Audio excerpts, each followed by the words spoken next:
Maybe we could just show them the intro.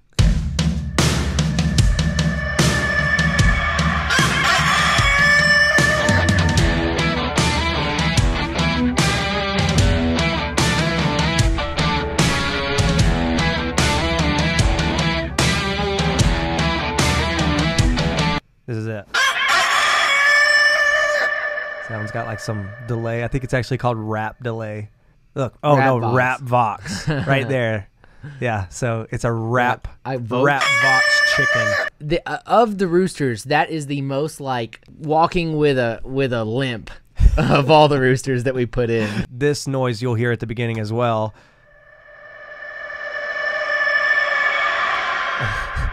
Yeah, so it's from the rooster. I just recorded just the reverb of it, and then I flipped the reverbs. So this is it forwards. There's it forwards, and then now it backwards. Yeah. So you can feel them fighting each other because they're in the same range.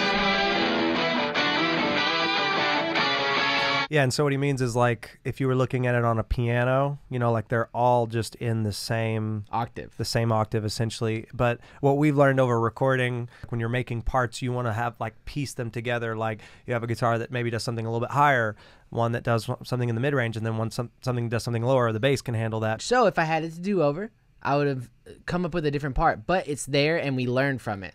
And that's a good lesson for you all out there in the universe. Learn from your mistakes, but don't erase them. You should talk about these MIDI toms. So these toms, I physically recorded them on an actual keyboard. And so when I brought this project to Dimitri, with this idea to Dimitri, with the toms recorded in the main riff, I was like, we really need to re-record these toms because they just sound like the rhythm's off. It got quantized weird. I don't know what happened. But Dimitri was like, so I love them. Yeah, I didn't even change them.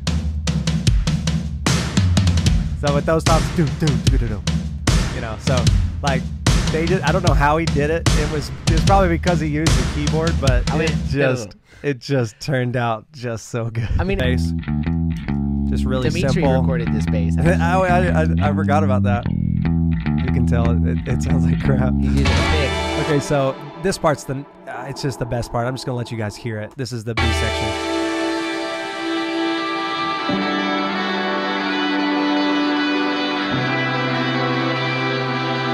Like if I could turn it up, I would.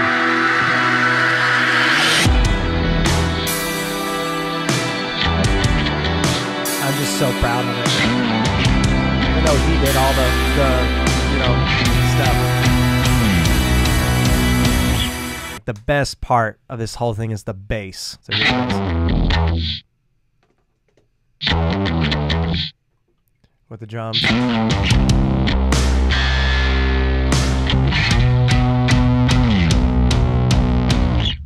So like I just love that. So with the tube screamer, and then I'll take it off. Much different sound. That's it with the tube screamer. Without. So that's what gives it all that grit. And when it's isolated like that, it's got this weird like this. Oh yeah. But when you feel that in the mix. The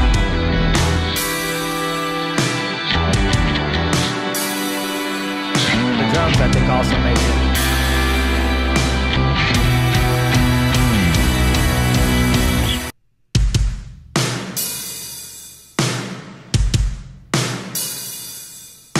I think these drums are actually free drum samples, and I just programmed them.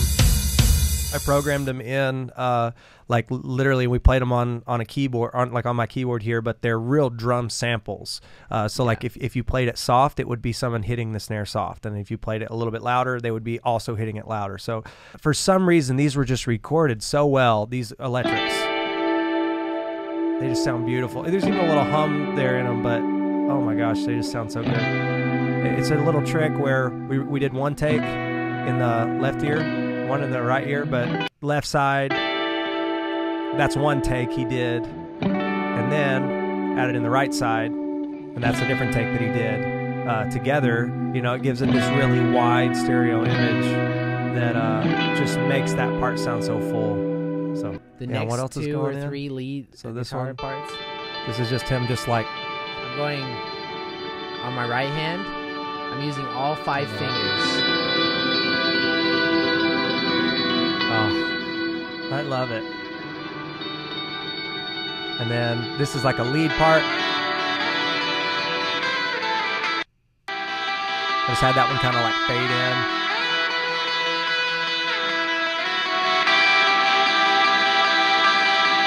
Really nice. And then this is just, I think he just got a Strymon reverb pedal. And this is like just kind of in the background there. So that one's happening. So all together.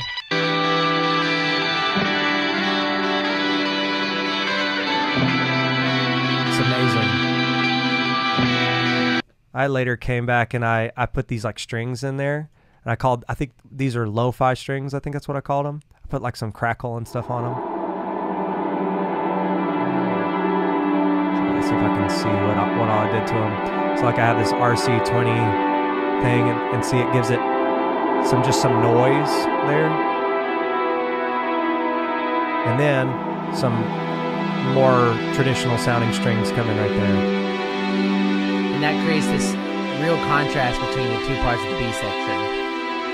I called it a halo pad because it sounds like a choir. It may actually be a choir, but I used the Spitfire.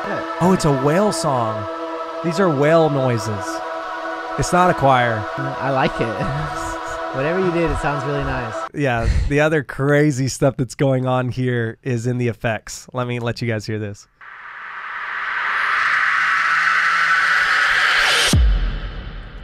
Extra effects called risers and all these other things that add this texture that makes the song feel less like a dude jamming in a garage and more like like here's a riser song produced. It's like a cymbal almost that's backwards.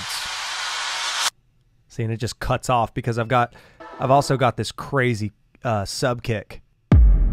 It's happening. You can't hear it, but you can feel it during the middle. The greatest thing that's happening here is this. Any guesses on what that is? If you don't know what this is, and if you don't know, our friend A.T. Gatlin is his name. He also happens to be really good at screaming. Yep. So what this is him going, yeah, wait, this is it. This is it forward. So he it actually only just has like a little bit of, let me take all the effects off of it. This is what it is. He sent that to me over the iPhone. Yeah, that's an iPhone recording. I need you to scream. Dimitri decided he's going to do a halftime breakdown right there. On the drums. Yeah, on the drums. So the drums go from like just driving.